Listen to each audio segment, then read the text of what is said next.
രക്ഷാദൗത്യത്തിന്റെ 8ാം ദിനത്തിലും കാണാതായവർക്കായുള്ള തെരച്ചിൽ ഊർജിതമാണ്. പ്രത്യേകം പരിശീലനം നേടിയ 12 അംഗ സംഘം ചാലിയാർ പുഴ കേന്ദ്രീകരിച്ചുള്ള പരിശോധനയിലാണ്. സൂചിപ്പാറ മുതൽ പോത്തുങ്കൽ വരെയുള്ള 6 കിലോമീറ്റർ മേഖലയിൽ എയർലിഫ്റ്റിംഗ് സംവിധാനത്തോടുകൂടിയാണ് പരിശോധന നടക്കുന്നത്. ഞങ്ങളുടെ പ്രതിനിധികൾ വിവിധ മേഖലകളിൽ നിന്ന് തത്സമയ വിവരങ്ങളുമായി ചേരുകയാണ്. ആദ്യം സിജു ചൂരൽമലയിൽ നിന്ന് ചേരുന്നു. സിജു കണ്ണൻ ചൂരൽമലയിൽ നിന്ന്. സിജു, ചൂരൽമല കേന്ദ്രീകരിച്ച് ഇന്നിപ്പോൾ ഉച്ചസമയം വരെ തെരച്ചിലുമായി ബന്ധപ്പെട്ട് നടന്ന നടപടിക്രമങ്ങൾ, ഇതിനിടയിൽ അവിടേക്കെത്തിയ മന്ത്രിതല ഉപസമിതി അംഗങ്ങളുണ്ട്, അവർ മാധ്യമങ്ങളെ കണ്ടിരുന്നു.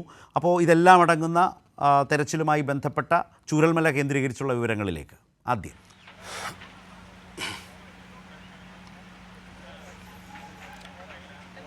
ശരത്ത്, കഴിഞ്ഞ ദിവസങ്ങളിൽ 6 സോണുകളായാണ് പരിശോധന നടത്തിയിരുന്നത്. അതേ നിലയിലുള്ള പരിശോധന ഇന്നും തുടരുന്നു. പുഞ്ചിരിമട്ടം, മുണ്ടക്കൈ, തൊട്ടു താഴെ ചൂരൽമല, അട്ടമല തുടങ്ങിയ മേഖലകളിൽ 6 സോണുകളിൽ പരിശോധന നടത്തുകയാണ്. പ്രത്യേകിച്ച് ശ്രദ്ധ കേന്ദ്രീകരിക്കേണ്ട മേഖലകളിൽ കൂടുതൽ പരിശോധന എന്ന നിലയിലാണ് ഇന്ന് കാര്യങ്ങൾ പോകുന്നത്. വില്ലേജ് ഓഫീസ് പരിസരത്ത് കൂടുതൽ പരിശോധനകൾ നടക്കുന്നു. അതോടൊപ്പം തന്നെ കൂടുതൽ മൃതദേഹങ്ങൾ കണ്ടെത്തിയ മേഖലകൾ കേന്ദ്രീകരിച്ചുള്ള പരിശോധനകളാണ് നടക്കുന്നത്. മറ്റ് സ്ഥലങ്ങളിൽ മണ്ണ് അടിഞ്ഞു നിൽക്കുന്ന സ്ഥലങ്ങളിൽ ആ മണ്ണ് നീക്കം ചെയ്ത് ഗതാഗതം ഉൾപ്പെടെ സാധാരണ നിലയിലേക്ക് കൊണ്ടുവരുന്നതിനുള്ള പ്രവർത്തനമാണ് ഇപ്പോൾ നടന്നുകൊണ്ടിരിക്കുന്നത്. ഇപ്പോൾ നമുക്ക് ദൃശ്യങ്ങളിൽ കാണാം, നേരത്തെ ഉണ്ടാക്കിയ ബെയിലി പാലം വരുന്നതിന് മുമ്പുണ്ടാക്കിയ ആ പാലം ശക്തമായ നീരൊഴുക്കിനെ തുടർന്ന് ചെറിയ അപകടാവസ്ഥയിലായതിനെ തുടർന്ന് അത് വീണ്ടും സാധാരണ നിലയിലേക്ക്, ആളുകൾക്ക് നടന്നു പോകാൻ കഴിയുന്ന നിലയിലേക്ക് സൈന്യം പുനഃസ്ഥാപിച്ചു കൊണ്ടിരിക്കുകയാണ്.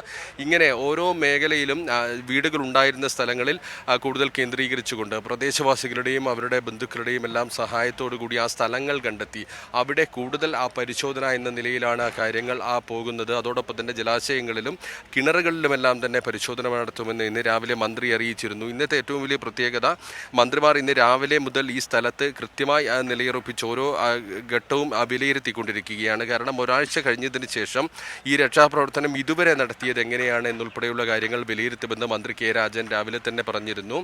മന്ത്രിമാർ നേരത്തെ എത്തി. കെ രാജൻ, കെ ശശീന്ദ്രൻ ഉൾപ്പെടെയുള്ളവർ എത്തി. രാവിലെ പുഞ്ചിരിമട്ടം മുതൽ ഈ പരിശോധന നടക്കുന്ന 6 മേഖലകളിലും എത്തി ആ പരിശോധന എങ്ങനെയാണെന്ന് വിലയിരുത്തി. അതിനുശേഷം വരും ദിവസങ്ങളിൽ, വരും മണിക്കൂറുകളിൽ ഈ ദൗത്യം ഏത് നിലയിൽ മുന്നോട്ട് കൊണ്ടുപോകണമെന്ന കാര്യത്തിലുള്ള ഒരു തീരുമാനമെടുക്കുന്നതിൻ്റെ ഭാഗമായാണ് ഇവർ ഈ സ്ഥലത്തെത്തിയത്. ഇന്ന് വൈകുന്നേരം ഒരു അവലോകന യോഗം ചേരുമെന്ന് മന്ത്രി കെ രാജനും എ കെ ശശീന്ദ്രനും അതിനുശേഷം മാധ്യമങ്ങളെ കണ്ട് പറഞ്ഞിട്ടുണ്ട്. ഇവരുടെ പുനരധിവാസം ഉൾപ്പെടെയുള്ള കാര്യങ്ങൾ ആലോചിക്കുന്ന ഘട്ടത്തിലേക്ക് ഈ ദൗത്യം എത്തിയിരിക്കുന്നു എന്നാണ് പറഞ്ഞിരിക്കുന്നത്. 90% പരിശോധനകൾ ഈ മേഖലകളിൽ പൂർത്തിയായി. 90% എന്നതിൽ നിൽക്കില്ല, 100%ത്തിലേക്ക് പരിശോധനകൾ പൂർത്തിയാക്കുക എന്നതാണ് ലക്ഷ്യം. അവരെ ഓരോരുത്തരെയും ആളുകളെ കണ്ടെത്തിയിരുന്നു. ഈ ദുരന്തബാധിത മേഖലകളിൽ കൃത്യമായും നേരത്തെ വീട് ഉപേക്ഷിച്ച് പോയവരും അതോടൊപ്പം തന്നെ മാറ്റിപ്പാർപ്പിക്കപ്പെട്ടവരുമായ ആളുകൾ ഈ ഞാൻ സിജുവിലേക്ക് വരാം. ചൂരൽമലയിൽ നിന്ന് സിജുവാണ് വിശദാംശങ്ങൾ നൽകിയത്.